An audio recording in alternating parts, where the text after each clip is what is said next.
And we are live. Welcome, mystery and thriller fans. I'm your on-air host and author, Sara DiVello, and I am so excited to welcome tonight debut horror author Del Sandeen, here to give us the inside scoop the night before the book comes out on this cursed house. Del, welcome to Mystery and Thriller Mavens. Tell us about this book. Thank you so much, Sarah. I'm so happy to be here. This Cursed House is my debut Southern Gothic horror. It is about my protagonist is Gemma Barker. She lives in Chicago, but she moves to New Orleans. She accepts a job offer from a family, and Gemma has reasons for wanting to leave Chicago. And when she gets this job offer, she's looking at it as her chance to start over. And as soon as she arrives in New Orleans, some of the attitudes of a couple of people who she runs into who are familiar with the Duchon family who hired her, they kind of try to warn her away, but she really needs this job. She really wants this job. So she goes to the home, she meets the family, and she soon finds out that she's not there for what they supposedly hired her for. The family is actually under a dark curse and they need her to break it. Well, just like that, you hooked us good, Del Sandeen, and I cannot wait to talk about every single delicious question because, oh my God, I was up until 2:30 this morning reading this book. And let me tell y'all, first of all, don't read this book at night. Because then I went around and I checked all the windows. I checked the door and I made sure it was locked. And then I went back and made sure it was locked again. But then I remembered ghosts don't walk through doors. They just come on in.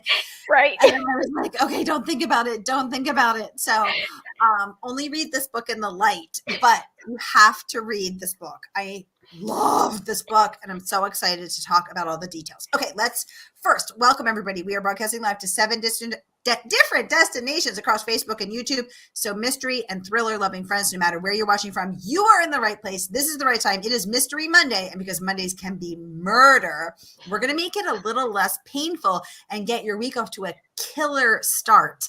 So if you've been with me before, you know the drill. And if you're new, here's the drill. Every Monday, I give you my handpicked featured authors. You get to ask them anything. So ask Del about this book. Ask her about Miss Gemma Barker, her main character. Ask her about her writing practice. Ask her anything that you want. What happens on Mystery Thriller Mavens stays on Mystery and Thriller Mavens. It's like Vegas, but more murdery. All right, let's jump on into the questions. Sharon is joining us from YouTube. She's saying, happy murderous Monday. Happy murderous Monday to you, Sharon. Okay, now we had some questions submitted in advance, but I got to ask some questions myself first. So first of all, Del, we learned very quickly as Gemma is sitting on that train from Chicago to New Orleans that she can see ghosts. Yes. She is seeing otherworldly figures that nobody else that she knows of is seeing. So first of all, Del Sandeen, do you believe in ghosts and have you seen any? I do believe in ghosts, and no, I have never seen any, and I don't want to. Yeah, I can go my whole entire life not seeing them. So yes. Oh my gosh. Okay, so you do believe in them, but you've never seen them. Nope. So in the book, Gemma is sitting on the train. She sees her first ghost. She doesn't want to see it. She closes her eyes. She learns this technique, counting backwards, 5, 4, 3, 2, 1. She's trying to will it away, which is what her mom, and her dad told her, don't look at it. That's the devil's work. And she gets to New Orleans. She gets a cup of coffee because she has not had access to food because in 1963, the trains were legally segregated and there was no dining car for the Black passengers. So she's hungry. She's got to get some corn and grits, get some egg and grits. This book made me hungry. I was like, I want some shrimp gumbo. I want to get to New Orleans. I want a beignet. I want shrimp. I want some grits. Oh my God. Right. Who doesn't? I know. My mouth was watering, Del. And then she starts to notice that when she tells folks in town that in Tremé that she's going out to work for the Duchon family, people are nervous. People are avoidant. Something ain't right. And I noticed that was giving me, I was getting nervous. I was like, oh God, if I had been watching a movie, the spooky music would have come in. Del, How do you think so that's one way that I noticed you were successfully building up the tension and giving me the that tingling on the back of my neck. What are some other things that techniques you employed to make this book really, really scary? Well, the funny thing is when I first finished, the draft and submitted it to my editor, I described it as Southern Gothic. I didn't describe it as Southern Gothic horror, but my editor, she said, you know what, we need more ghosts. And so it kind of turned a little bit scarier, which is actually, Oh, okay with me because I do really enjoy, horror stories. So wait, so there were ghosts in the first draft, or there were no there ghosts? there were ghosts, but she was There like, were we ghosts, need but she more. wanted more Yeah, ghosts. it was like, that Saturday Night Live skit. We need more More cowbell. cows! Well, I was just So, putting the ghost, like, I guess, like strategic placement, that was one way that I was trying to, increase some tension.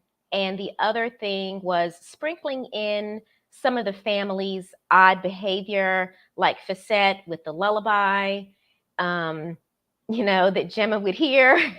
lullaby. So let's give some. Let's explain. Yes. So Cassette is the granddaughter of the woman Honorine who has hired Gemma to come. Gemma thinks it's to be a tutor because she's a fourth grade teacher. Why else would she be there? Mhm. They don't. Then they tell her, no, we need you to break this curse. It's on all of us. And her granddaughter, Fosette, who is Gemma's age, Mhm. has the room next to her, and every night she hears her singing this lullaby. Yes, but That there was are no fantastic too. children in the house. So. That was also creeptastic, Del. Thank Yeah. you. Oh my God. Okay. Yeah, exactly. Exactly. My editor said hashtag more ghosts. I love that. Okay, let's jump into the comments. Okay, Renee saying, hi, Sarah and Del from Southeast Florida. I'm going to watch this later this week. I need to get some things ready before Milton hits Florida. Yes. Yes, stay safe, Renee. Stay safe, Renee. And Del's also in Florida. Del, you stay safe too. All of our Thank Florida you. friends. Yes. No need to watch this now. Watch it at your pleasure. No Yes, worries. please. No worries. Renee has a question before she goes. She wants to know, Del, have you ever felt the presence of a ghost? Maybe a little tingling and unease? Tell us. I will say I don't think I ever felt the presence of a ghost, but I will say when I was younger, maybe like 11 or 12, I was home one night alone. My parents had gone out, and I was watching television, and the room that I was in, with the television, we had another room in the house where we had a big bookcase, filled with books. So I'm watching television. It's like maybe, I don't know, like 9, 10 o'clock at night. And I heard something from the other room, like bam, like hit the floor. And it sounded like a book fell off the shelf and onto the floor, but I was home by myself. I was too scared to go check. So I don't know what it was. Maybe it was a book. I'll never know. So that was definitely something that really creeped me out and scared me. That is something that happens in your book over and over and over again, Del. And I had no idea it was drawn from your real life. And now I'm even more scared. So Gemma gets to the Duchon's house, and there's no kid for her to tutor. So Honorine puts her to work organizing the library, and this one gray book keeps leaping off the shelf.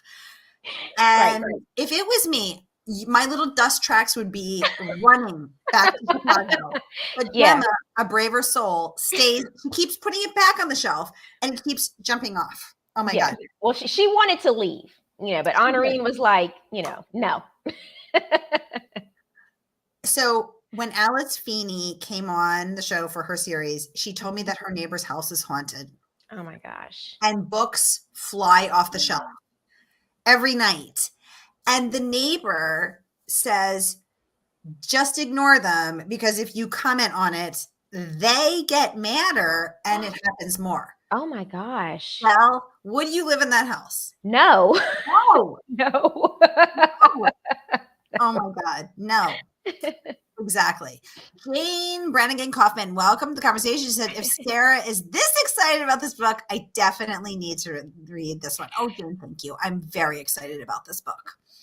Kayla, welcome to the conversation from YouTube, saying hello. I was lucky to come across this channel. I have pre-ordered this book and I am so excited to get to know, to get and Into.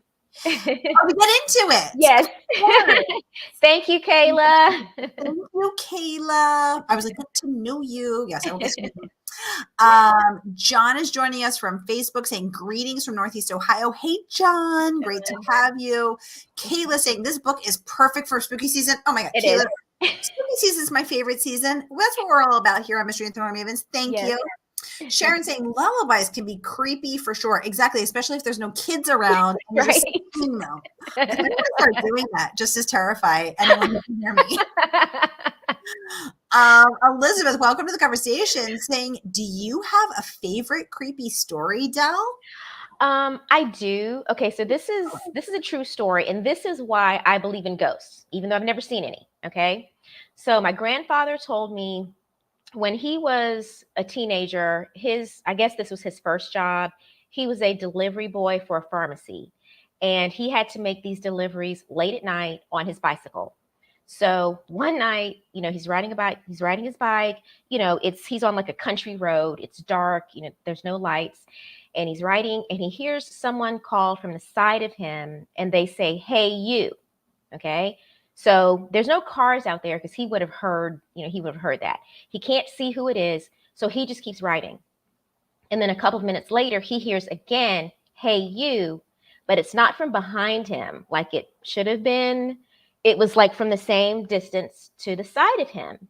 And again, since he's riding a bike, there's no way someone could have walked or run as fast as he was going. And there was no cars. Okay. So he keeps riding. And then he said a couple more times, he hears it again. And it's always that same distance to the side of him, not behind him. So he told me that, when I was younger, and that every time I think about that, I get creeped out. Yes. And yes, one time I asked one of our guests if they believed in ghosts, and she said, "No, I don't believe in them, but I've seen two." Okay, that's strange. I feel like that's willful. That right there is a strong situation. I don't see it. I don't see it. I think you do. Right. Oh my gosh. Oh my gosh. Read, love, listen. Welcome to the conversation, saying this book sounds spooky. I believe it had some strange. I believe it. I had some strange experiences and was told, don't feed into the fear. They feed off it. Okay. That's even more terrifying. Yes. Tell us more. Read, love, listen. Tell us more. We're here for it. Because I've heard that same thing. Right. Exactly. Yeah. And that's why Gemma's, Right, like Gemma's mom. Hear no evil, right. no evil. Right. Just don't, out of mind, out of sight. Exactly. But yet it is still here. And as we see from Gemma, ignoring them doesn't make them go away. In fact, that is what they're going to stay there because they actually need something from her. So Del, tell us how you came up with this idea.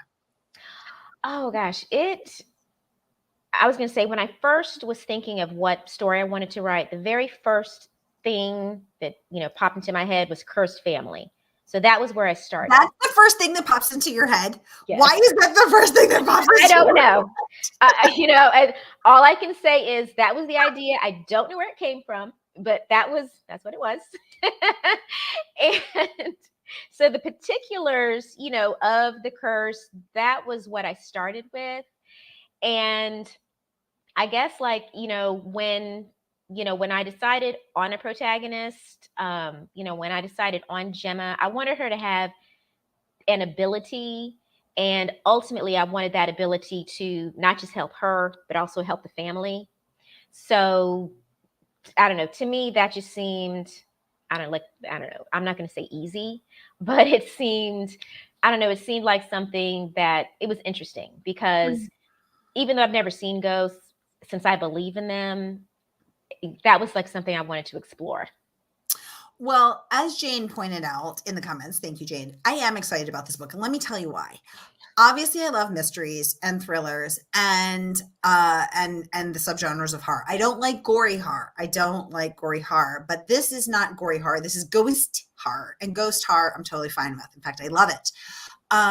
And I love a page turner. I love to be kept up late at night. But let me tell you what I really love. What I really love is the meat on those bones.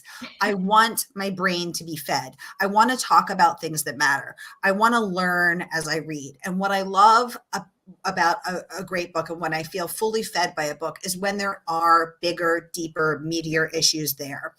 I don't want to be preached to. Ain't nobody got time for that. But I want to learn, and I want to think, and I want to feel fully fed. And I did feel fully fed about this book, because this book is talking about a lot of different things besides the cursed family and the ghosts, which are terrifying. Thank you for the hearts up and the thumbs up on Facebook, y'all. I see you. Thank you.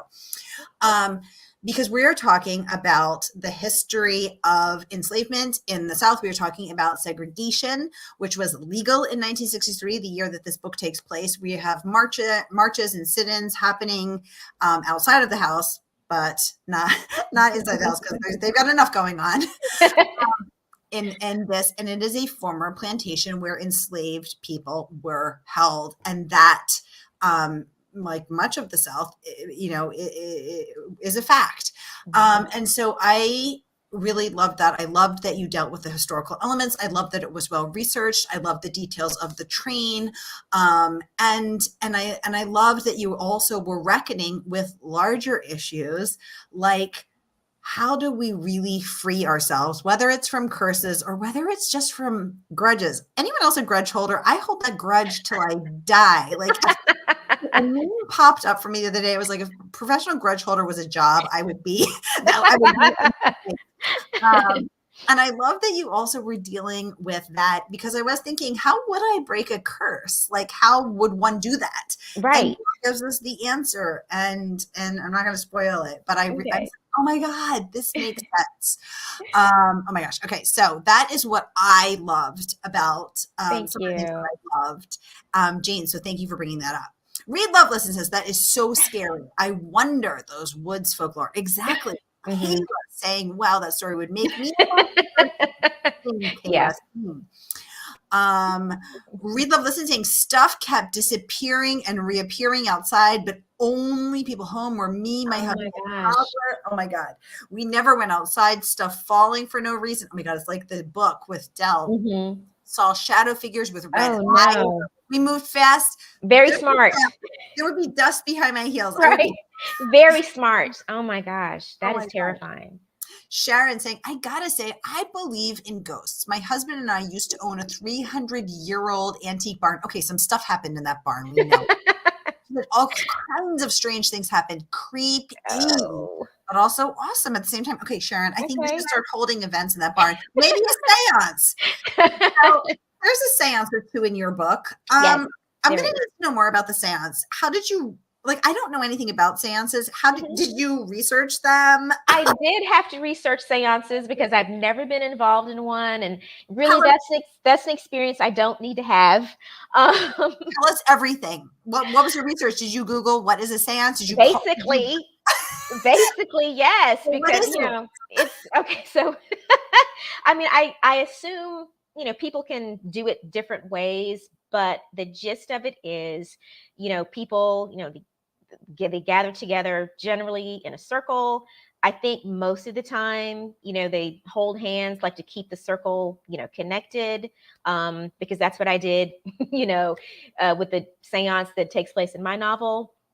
And whoever is the medium, they try to call on any spirits who are, present, and just try to get them to appear. So I know that, back in I think around the Victorian era, seances were pretty big, but there were a lot of, there was a lot of fakery. There were a lot of people who, they presented themselves as mediums, and they would, sometimes prey on families who, lost a loved one, and they just, used all sorts of tricks, to make them think that there was a spirit present.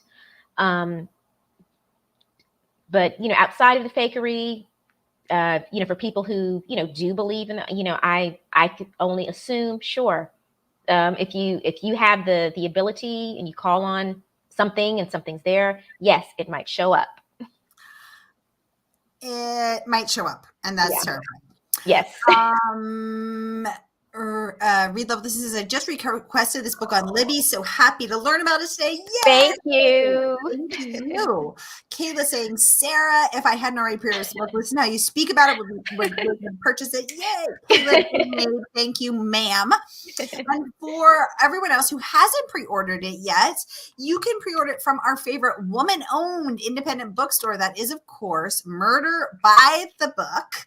And whether you're watching with us on Facebook or YouTube, here is that link to pre-order Dell's book tonight. And the good folks at Murder by the Book will ship it out to you tomorrow morning.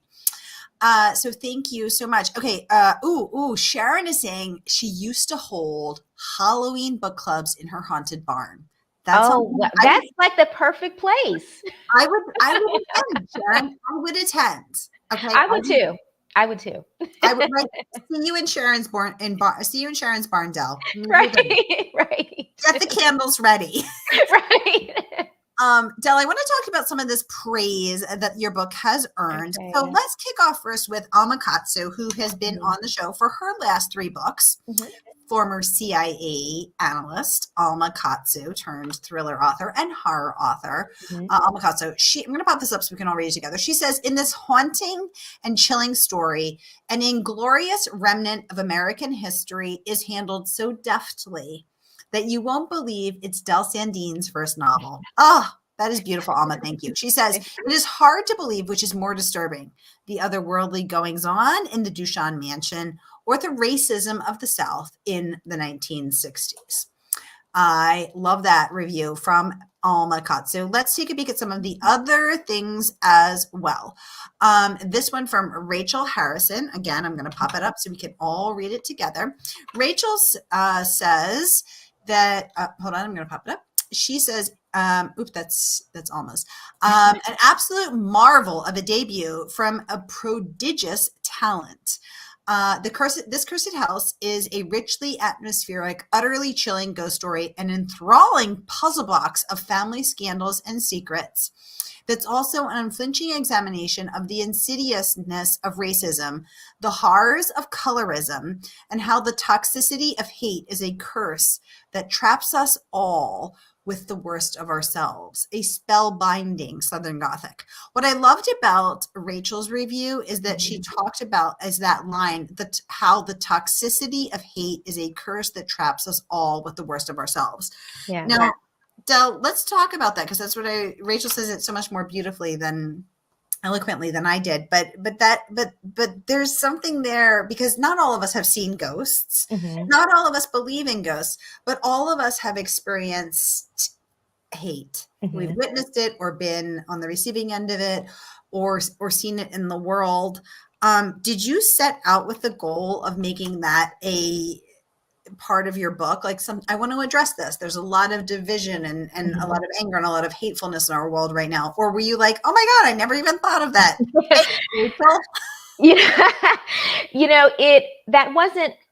That wasn't like one of the first themes that I was planning to write about. But like when I formed the family, and because colorism is such a big theme of the book, I did want to explore that, the family's experience of being Black, even though they are white passing, versus Gemma's experience, as a Black woman.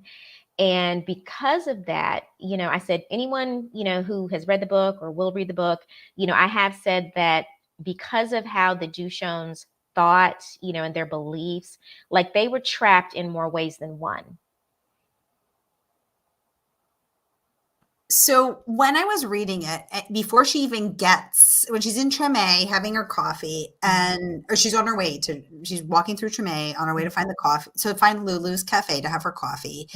And she sees a chef taking a break in the alley, having a cigarette. Cause of course you smoke in the 60s. Cancer, never heard of it.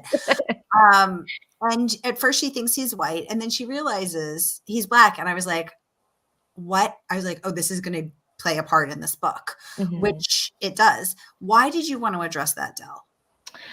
I'm not sure. I mean, even though there have definitely been novels, that touch on it, like Britt Bennett's Vanishing Half is one. Mm. I'm just not sure that it's been explored enough, especially in horror, because because like Rachel's, really kind blurb said, and Alma too, sometimes there are worse things, than ghosts. And yeah, because I'm like, to me, I think that's something that readers can think about. Well, what's worse here? The ghosts in this house or the family in this house? Mm. And also the concept of passing, of Yes. passing for white, of the privilege of, the privileges that come with being lighter skinned, and the rhyme, the nursery rhyme, or the Hmm. taunt, the playground taunt that Hmm. um, Gemma grew up with. If Right. you're light, you're all right. If you're brown, stick around. Was that something that you had to reckon with, Del? Not me personally, but that rhyme, that's something that my dad told me, that, he said is very common Mm. for the kids to say that to each other when he was growing up, because my dad grew up during the civil rights era. So yes, that was something that, he heard. Um, Mm. like I said, me personally, I've seen, colorism, I've seen the effects of colorism, but my grandmother, she had like a direct experience with it that was, pretty sad. And in Mm. the advanced reader's copy, I included a reader's note or author's note, describing Mm. that. So my grandmother, she was born in 1925 in South Carolina, in the country. And, she goes to a school. It's a rural school out in the country, not very well equipped. So when she was, I think, like a teenager, the girls in the class were going to learn how to use a sewing machine. And that was something that my grandmother really wanted to learn how to do. Now, my Or grandmother, yeah. So my paternal grandmother, my dad's mother, she's brown skinned, but her teacher was very light skinned, like similar to the Duchons. And because they didn't have enough sewing machines for all of the girls to use at the same time, the girls were supposed to take turns. But the oh no. teacher, she was light skinned, and she favored the light skinned girls in the class. Mm. So instead of everyone taking turns, she let the light skinned girls use the sewing machines, and the darker skinned girls just had to stand by and watch. Oh. So yeah, so that definitely, played a part in how I wanted to craft the story. Mm. Yeah. I feel that viscerally. Thank you, Del. Hmm. Read, love, listen, saying, whew, sometimes there Hmm. are worse things than ghosts. That hit too. That hit me too. Yeah. You feel that, right? You feel Yeah. that. Yeah. Yes.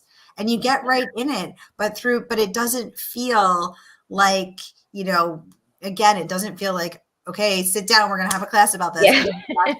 There, very organically and very through Gemma's eyes. Yeah. Because through Gemma's eyes, we're experiencing colorism, her Mhm. experience in the world as a beautiful, dark-skinned brown woman, and also the importance of names. Let's talk about that. Mhm. What did you want to convey with that, the importance of names? Well, Me. I don't want to give too much away, but because I know you already know Sarah, but there are some characters in the book who I was going to say, and I think this is similar to enslaved people, particularly the ones who came directly from Africa. A lot of their names were taken away from them, and they were, had other names bestowed upon them, usually the people who, quote unquote, owned them. So there are a couple of characters in the book who their names were taken away. Mm. And it was, like in one case, the character was able to reclaim their name. And yeah, I mean, I think that's important, for anyone, because, the name that you were given, I always feel like, well, it was given to you for a reason, and usually, for a special reason, and, you should be able to keep it, So, yeah. Well, I loved that part of identity, not just outward physical identity, identity in the world, perception, self-perception versus how you are perceived by others, but also the importance of identity as expressed through name. Mhm. So none of that was, I received all of that. None of that was lost, Del. Okay, great. I want to talk about the mystery and suspense, saying in this accomplished debut novel exploring topics of racism, slavery, family, and forgiveness, author Del Sandeen has generated a perfect Southern Gothic vibe, both chilling and suspenseful. It's not every day you earn a perfect. So congratulations on Thank that. you. And Thank they are you. not the only ones raving. Eden Royce deems the book enthralling. Congratulations on that. Enthralling. Perfect. If I was you, I'd get these tattooed. Don't forget the time that they said perfect. Eden saying an enthralling, twisty Southern Gothic historical full of family secrets and century-spanning sins. A beautiful turn of phrase. A remarkable debut. Y'all, the book is available from Murder by the Book, our favorite woman-owned independent bookstore, and you can get your mitts on this cursed house right here. Del Sandeen, thank you so much for coming in to give us the inside scoop, for telling us all about it. Kayla saying, I am a firm believer there are some things you just don't play with. Exactly. Exactly. Get your hands on this cursed house and let us know what you think of Gemma Barker and her foray into the wild world of the Duchon's most haunted house. And let us know what you think. All right, y'all, that is a wrap on Mystery Monday. Del Sandeen, thank you so much for coming in to give us this inside scoop. Y'all, I hope your week is off to a killer start. May the days and the pages fly by, and I will see you next week with Dr. Ian K. Smith and Stephanie Roble. Stay tuned.